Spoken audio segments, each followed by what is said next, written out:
আজকে রান্না করব শুটকি মাছ, ছড়ি শুটকি ভুনা। তো মাছগুলো আগে আমি পরিষ্কার করে রেখেছিলাম, কাঁটাগুলো ছেড়ে রেখেছিলাম। তো এখানে কড়াইয়ে তেল দিয়েছি, তেলটা গরম হয়ে আসা অবধি এখানে অপেক্ষা করছিলাম। তারপর রসুনগুলো আগে দিয়ে দিয়েছি, পেঁয়াজ, তারপর মরিচ কুচি দিয়ে দিয়েছি, কাঁচা মরিচ কুচি। তারপর এখানে আমি পেঁয়াজ কুচি দিয়ে দেবো। পেঁয়াজ কুচি দেওয়ার পরেই আমি শুটকিগুলো দিয়ে দেবো, পরিষ্কার করা শুটকিগুলো, যেন এখানে তেলের সাথে একটু ভাজা ভাজা হয়ে যায়। তো তারপর একটু নাড়াচাড়া করার পরে আমি এখানে অ্যাড করব লবণ, তারপর হলুদের গুঁড়া, মরিচের গুঁড়া।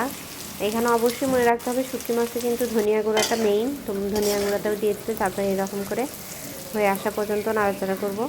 তারপরে এখানে পানি অ্যাড করব, পানি অ্যাড করে ঢাকা দিয়ে দেবো।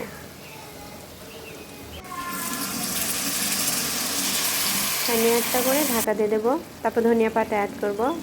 তারপর তরকারি রেডি হয়ে আসলো। এই যে আমার তরকারিটা রেডি হয়ে গেছে।